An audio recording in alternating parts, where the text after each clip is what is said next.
Hello everyone and welcome back to another episode of UK Media Warrior. And today we'll be looking at Ben. Ben, why did they bother? Ben, what on earth were the executives at Paramount and MGM thinking of when they greenlit this film? Hey, okay, well look, nobody was clamouring for a remake of the Charlton Heston classic Ben-Hur. No one. How this got off the ground will probably be one of those myths and legends and mysteries that plague Hollywood for years, decades to come.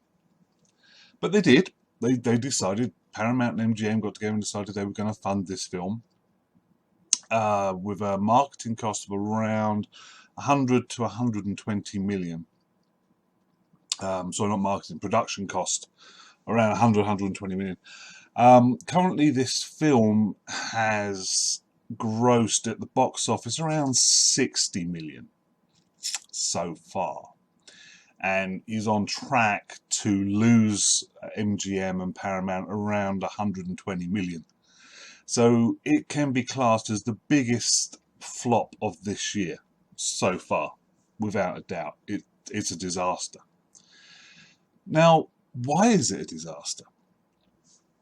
I mean, is it a bad film? Well, yeah, the thing is, if you're a fan of the original Ben-Hur and you go and watch this, you're gonna see the problems. You're gonna see where it starts to come apart and where it doesn't quite work. It just doesn't quite flow. However, any cinema goer is going to be able to watch this film and be going, okay, what's the time? Oh God, I've got another hour of this. That's what I was doing. This is a 2-hour film. Okay, 2 hours, just over, I think. The original Ben-Hur with Charlton Heston was a 3-hour film. But that doesn't feel like a 3-hour film. This one does. It's only 2 hours long, but you think you've been in there for 3 hours. And when it finally ends, you think, oh, thank God for that.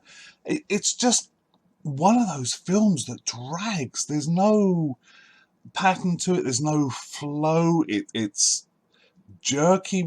They keep having these long periods of dull narration and talking and trying to set up emotional ties with the characters that just do not work. A full third of the opening of this film is basically Judah Ben-Hur, and Messala, his Roman adopted brother, so they could show you how they got on together, how they loved each other, how much fun they had together racing again, how they grew up and bonded.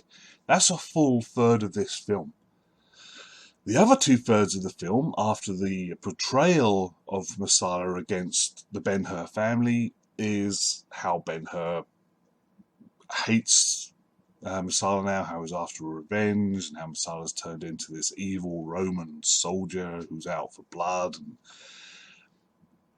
the thing is, in the original film, it was very clean cut. Messala was a bad guy, pretty much from the beginning of the film. So you didn't really need to worry too much about getting to know him, figuring out his reasons. It wasn't required, but it didn't need to be required. All of the character development went into Charlton Heston's Judah Ben-Hur. In this film, they've tried to give both Messala and Judah Ben-Hur equal character development, and it really doesn't work. You don't need to know really why Messala is who he is, and it makes it even more complicated and even more confusing. There are scenes where Messala has flashbacks to his time fighting in different countries under the Roman legions, and how he tries to do good while fighting in the Roman army, and how his superiors keep telling him, no, you're too weak, you should butcher this village and set an example, this sort of thing. So by the time he gets back to Jerusalem, he's changed. Although he starts off supposedly trying to get Judah Ben-Hur to help him to stop the zealots, Jewish zealots, from attacking the Romans, he quickly goes over to the other side, betrays the Ben-Hur family, as I've said, and from that point on, is on a very slippery, steep slope into just being a total evil, two-dimensional character. And it doesn't help that Toby Kebbell, the guy who plays Messala, doesn't really come across in this film as very good. I'm sure he's a fine actor. If memory serves, he played Duratan in Warcraft, the Orc, and he was fantastic in that role. But in this role, he really only seems to have one or two sort of like expressions. He's either dour and sort of like depressed looking, or he's laughing at something that really you shouldn't be laughing at. But that's pretty much it. He only really has two expressions: full out laughing or dour and depressed. That's about all we get from him. Now, to be fair, Jack Huston, who plays Judah Ben-Hur, puts in a fine portrayal and really does do well. Here's the high point of this film, to my mind at least, even outclassing Morgan Freeman. I mean, obviously Morgan Freeman's in this film. We've seen him in the trailers with that Rasta wig thing he's got going on there. It's really weird.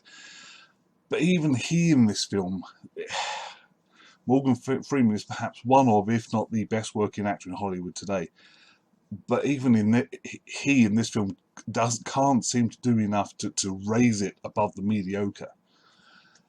And so Jack Huston, because he's on screen more than Morgan Freeman, seems to come across more. And you do bond with Judah Ben-Hur. But it's a long, drawn out, and at times boring process. I found myself sitting there just waiting to see the chariot race. I had to go through like an hour and a half of film just to watch the chariot race, because I wanted to see what it's going to be. It's obviously the high point of the classic film with Charlton Heston, and it's been in all the trailers, and it's been pushed, marketed for this film that, the chariot race is going to be fantastic, you'll love it. And it is good, to be fair. It's a fantastic scene, very much so. But they've altered the original story quite a bit, and I think it's to the deficit of this film. In the original film, after the action at sea, the naval action, where Judah Ben-Hur's ship gets destroyed underneath him, is set adrift. In the original film, he saves the Roman commander of the fleet. He saves the guy's life. They get rescued. They go back to Rome. The commander adopts him as thanks for saving his life, and he lives with the Roman commander in Rome, becomes known throughout Rome as a charioteer, so that when he finally goes back to Jerusalem, he's known by his Roman name, and he is known as a charioteer. So him getting into the chariot race to face Messala is totally fine. It works. It's perfectly plotted out, and you understand why. In this one, they have to sort of like uncomfortably shove it in there, because they actually point out, they actually have Ben-Hur saying to Morgan Freeman's characters that, how are you going to get me in the chariot race? They know me. They're going to arrest me. And Morgan says, oh, don't worry about it, I'll deal with it. And basically what he does is he pays off the Romans to let Judah get into this race. And it just feels really weird and awkward. So anyway, so they've cut out that whole Roman section where Judah Ben-Hur goes and lives with the Roman, becomes a Roman, learns to understand the Romans, gets a Roman name. That whole segment is gone from this new film. And I think that does hurt it. Secondly, in the original film, again, Messala dies in the chariot race. In this film, and obviously this is a spoiler review, so be prepared. In this film, at the end of the film, despite the fact he's lost his leg in the chariot race, despite the fact he's laying on a bed with injuries, he's got a sword and is snarling and threatening at Judah, who's saying, I don't hate you anymore, I have no hate inside me. Messala just drops the sword, hugs Ben-Hur, and everyone's happy again. It's like, that is such a jarring change. It just doesn't make any sense. And they try and push it to the point that they're saying the reason this has all changed is because of Jesus. Jesus died on the cross. You see that. You see the rain, as in the original film, so I can't blame them for that. In the original film, this is exactly what happened. Jesus dies on the cross. It starts to rain. Ben-Hur's mother and sister who are lepers get cured, as do everybody else in the area, by the rain. There's this feeling of forgiveness that sweeps across the land, and everyone forgives everyone. That's how they explain that Messiah, despite all of his injuries having been caused by racing Ben-Hur, his hate to Ben-Hur, has suddenly forgotten all that and is now their brothers again. So that's how they explain it. But also they force the religious aspect in this film. There's a lot more time spent with Jesus in this than there was in the original. And again, it feels like a subplot that they're pushing in there that they don't really need to do. They don't really need to see it. It doesn't do anything for the film. There's a point where Ben-Hur has just been arrested and is being led through the town. He falls over, and Jesus comes forward towards him with this cup of water, and the Romans are trying to say, no, no water for this one. And Jesus just stares the Roman down and gives him Ben-Hur the water. And then they swap places at the end, where Jesus is carrying his cross to the hill, and he falls, and Ben-Hur comes forward with some water for him. But it's these points of pushing Jesus into the film in different places that just feels a little jarring, because you obviously know who he is, you know what a big huge figure he is.